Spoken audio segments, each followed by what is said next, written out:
ನೋಡಿ, ಕರ್ನಾಟಕದ ಆಳಂದ ಕ್ಷೇತ್ರದಲ್ಲಿ ಮತಗಳ್ಳತನ ಆರೋಪ ವಿಚಾರಕ್ಕೆ ರಾಹುಲ್ ಗಾಂಧಿ ಆರೋಪಕ್ಕೆ ಸುಭಾಷ್ ಗುತ್ತೇದಾರ್ ಪ್ರತಿಕ್ರಿಯೆ ಕೊಟ್ಟಿದ್ದಾರೆ. ನಮ್ಮ ಕ್ಷೇತ್ರದಲ್ಲಿ ಮತಗಳ್ಳತನ ಆಗಿಲ್ಲ ಅಂತ ಮಾಜಿ ಶಾಸಕ ಸುಭಾಷ್ ಗುತ್ತೇದಾರ್ ಪ್ರತಿಕ್ರಿಯೆ ಕೊಟ್ಟಿದ್ದಾರೆ.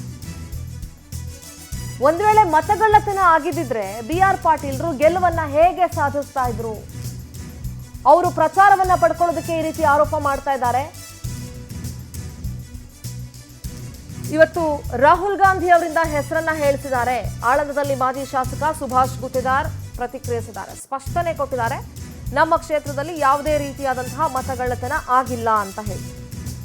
ಒಂದ್ ವೇಳೆ ಮತಗಳ್ಳತನ ಆಗಿದ್ರೆ ಅವ್ರು ಹೇಗೆ ಗೆಲ್ತಾ ಇದ್ರು ಅಂತ ಪ್ರಶ್ನೆ ಮಾಡಿದ್ದಾರೆ. ರಾಹುಲ್ ಗಾಂಧಿ ಅವರು ಪ್ರೆಸ್ ಮೀಟ್ನಲ್ಲಿ ಆಳಂದದಲ್ಲೂ ಕೂಡ ಮತಗಳು ಕಳ್ಳತನ ಆಗಿವೆ ಅಂತಂಕಿಸಿಂದ ಇವತ್ತು ಪ್ರೆಸ್ ಮೀಟ್ ಮಾಡಿದ್ದಾರೆ.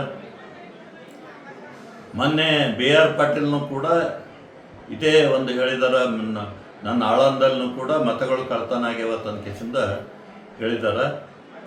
ಅದು ಏನೂ ಆಗಿಲ್ಲ, ಸುಳ್ಳು. BR ಪಾಟೀಲ್ ಸುಳ್ಳು ಹೇಳ್ತಾ ಇದ್ದಾರೆ. ಹಾಗಿದ್ದರೆ ಈ ಸಲ ಅವರೇ ಕಾಂಗ್ರೆಸ್ನಿಂದ ಆರಿಸಿ ಬಂದಿದ್ದಾರೆ. ಆ ಒಂದು ವೇಳೆ ಆಗಿತ್ತಂದ್ರೆ ಅವ್ರು ಹೆಂಗೆ ಆರಿಸಿ ಬರ್ತಾರೆ? ಇದು ಸುಳ್ಳ. ಒಂದು TV ಯಲ್ಲಿ ಬರಬೇಕು, ಒಂದು ಪೇಪರ್ದಲ್ಲಿ ಬರಬೇಕೆಂಬ ಉದ್ದೇಶದಿಂದ BR ಪಾಟೀಲೇ ರಾಹುಲ್ ಗಾಂಧಿಯವ್ರಿಗೆ ಹೇಳ್ಯಾರ.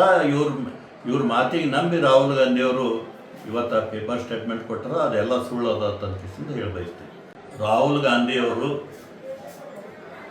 ಪ್ರೆಸ್ ಮೀಟ್ನಲ್ಲಿ ಆಳಂದದಲ್ಲೂ ಕೂಡ